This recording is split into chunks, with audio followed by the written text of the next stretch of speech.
किन्नर चुड़ैल मोहन नगर नाम का एक गांव हुआ करता था। उस गांव में ज्यादा लोग नहीं रहते थे। उस गांव में एक गर्भवती विधवा औरत रहती थी। उस औरत का नाम कन्नक था। कन्नक अपने घर में अकेली रहती थी। उसके पति की सारी जायदाद उसके नाम हो गई थी। पर सभी गांव वाले उस औरत को मनहूस औरत समझा करते थे और सभी उससे नफरत किया करते थे। एक बार कन्नक राशन की दुकान पर खाने का सामान खरीदने जाती है। भैया जी, जरा 1 किलो दाल चावल देना। अरे हाय, अरे मनहूस औरत, मेरी दुकान में अपशुगन करवाने आ गई क्या? चल जा यहां से, मैं कुछ नहीं देने वाला तुझे। भाग भाग यहां से, चल जा। भैया जी, ऐसा मत कहिए, मैं गर्भवती हूं, मुझे खाने की बहुत जरूरत है, मुझे खाना दे दीजिए। दुकानदार कन्नक को वहां से धक्के मारकर भगा देता है। तभी कमरोते रोते उस गांव के किन्नरों के इलाके में आ जाती है। गांव वाले किन्नरों को उसी इलाके में रखा करते थे, क्योंकि वो लोग किन्नरों को पसंद नहीं करते थे और उनके इलाके में रहने से मना करते थे। तो किन्नरों ने उसी गांव में अपना एक इलाका बना लिया था।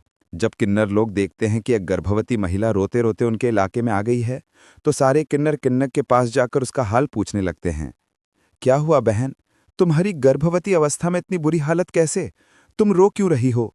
तुम डरो मत, हम तुम्हें कोई नुकसान नहीं पहुंचाएंगे। तुम शांत होकर सब बताओ कि हुआ क्या है। मैं कन्नक हूं, मैं गांव के दूसरे इलाके से आई हूं।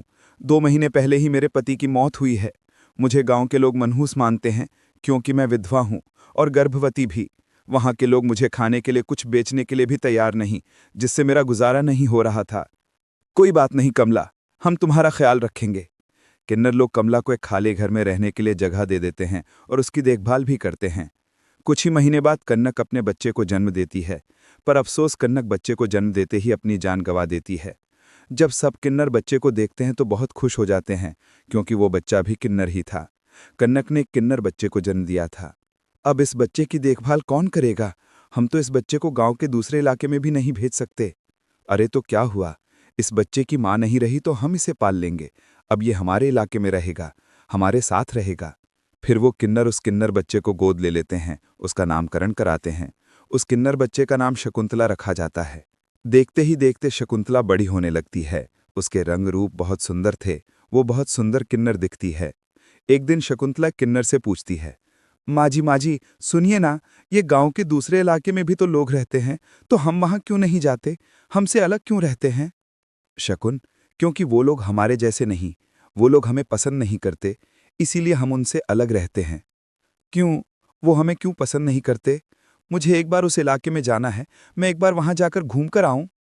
शकुन, खबरदार, जो तो उस इलाके में कभी भी गई तो अपनी जान नहीं गंवाना चाहती तो उस इलाके में कभी कदम भी नहीं रखेगी, समझी?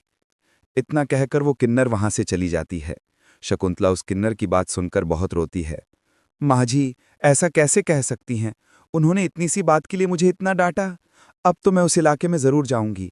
फिर एक दिन शकुंतला गांव के दूसरे इलाके में चुपके से जाती है। हाँ, ये लोग तो हमारे जैसे ही इंसान हैं, तो ये हमसे नफरत क्यों करते हैं? जब शकुंतला उस इलाके में पहुंचती है तो गांव के सारे आदमी उसके रूप से मोहित हो जाते हैं। वो लोग ये अंदाजा नहीं लगा पाते कि वो किन्नर है। शकुंतला की सुंदरता देखकर सारे गांव वाले उसकी तारीफ करने लगते हैं। तभी गांव का चक्कर लगाने गांव के जमींदार का बेटा हरी वहां पहुंचता है। हरी भी दिखने में बहुत सुंदर होता है। जब हरी ने शकुंतला को देखा तो वो भी उससे मोहित हो गया, और जब शकुंतला की नजर हरी पर पड़ी तो वो हरी को देखकर मोहित हो गई। आपको पहले कभी इस गांव में देखा नहीं, इस गांव में आप नए हैं क्या? जी नहीं, वो मैं बस। तभी शकुंतला बोलते बोलते रुक जाती है और मन में सोचने लगती है, अगर मैंने इनको बता दिया कि मैं दूसरे इलाके से आई हूं तो वो समझ जाएंगे कि मैं किन्नर हूं, इसलिए मुझे इनसे झूठ ही बोलना पड़ेगा। शकुंतला हरी को कहती है, जी हाँ, मैं इस गांव में नहीं आई हूं, यहां अकेली रहती हूं। वैसे आप कौन हैं? आप भी इसी गांव में रहते हैं? जी हाँ, मैं इस गांव के जमींदार का बेटा हूं। आपको किसी भी चीज की जरूरत पड़े तो आप मुझे बता देना, मुझे अच्छा लगेगा। ऐसे ही शकुंतला और हरी एक दूसरे से रोज मिलने लगते। वो दोनों अपने प्यार का इजहार करने एक दूसरे से मिलने जाते। तभी शकुंतला का पीछा करते करते एक किन्नर वहां आ जाती है। शकुन, शकुन, मैं तुमसे बहुत प्यार करता हूं, मैं तुमसे शादी करना चाहता हूं। क्या क्या तुम मुझसे शादी करोगी? हाँ हरी, मैं तुमसे शादी करूंगी, पर मैं तुमको अपने बारे में एक सच्चाई बताना चाहती हूँ जो मैंने तुमसे छुपा कर रखी है। तभी उनके बीच में ही वो किन्नर आ जाती है। शकुन, तेरी हिम्मत कैसे हुई ऐसा करने की? वो किन्नर शकुंतला को खींचकर गांव के जमींदार के पास ले जाती है। हरी भी वहां शकुंतला को बचाने के लिए पहुंच जाता है। जमींदार शकुंतला और हरि के प्यार के बारे में सुनकर गुस्से में आ जाता है और शकुंतला को गांव के बाहर निकालने की सजा देता है। शकुंतला ये बात सहन नहीं कर पाती और कुएं में कूदकर अपनी जान गंवा देती है। जमींदार हरि की शादी गांव की एक लड़की से करवा देता है, पर हरि इस शादी से खुश नहीं होता। शकुंतला अपना बदला लेने के लिए मरने के बाद किन्नर चुड़ैल बन जाती है। अब मैं इन गांव वालों को नहीं छोड़ूंगी, अब इनसे मैं अपने प्यार का बदला लूंगी। किन्नर चुड़ैल गांव वालों को परेशान करना शुरू कर देती है। एक बार वो रात को गांव के खेतों में पहुंच जाती है और वहां आग लगा देती है। सारी फसल जल के राख हो जाती है। जब एक आदमी रात को उठकर देखता है कि खेत में आग लग गई है तो वो वहां पहुंच जाता है। वो देखता है कि खेतों के बीचों बीच एक किन्नर चुड़ैल खड़ी है और वहां खड़े होकर ताली बजा रही है। गांव वाला किन्नर चुड़ैल को देखकर बेहोश हो जाता है। जब सुबह उस आदमी को होश आता है तो वो सीधा जमींदार के पास जाता है। अरे जमींदार साहब, अरे वो किन्नर चुड़ैल ने मेरी सारी फसल जला दी, अब मैं क्या करूंगा, क्या होगा मेरा। जमींदार चुड़ैल किन्नर का नाम सुनते ही सब कुछ समझ जाता है। अब वो बहुत डर जाता है। उसी रात को जब जमींदार डर के मारे अपने कमरे में सो नहीं पाता, तभी वहां अचानक से किन्नर चुड़ैल आ जाती है। किन्नर चुड़ैल जोर जोर से जमींदार के आगे खड़े होकर हंसने लगती है और ताली बजाने लगती है। जमींदार उस डरावनी किन्नर चुड़ैल को देखकर बहुत डर जाता है। तूने मेरे साथ बहुत बुरा किया, अब मैं तुझे जान से मार दूंगी।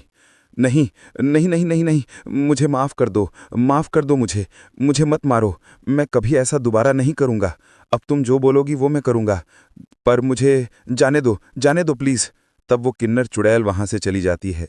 गांव का जमींदार किन्नर चुड़ैल का कहा मानते हुए दोनों इलाके को एक कर देता है और नया कानून भी लागू कर देता है। तब से वहां किन्नर समाज और बाकी गांव वाले शांतिपूर्वक रहने लगते हैं।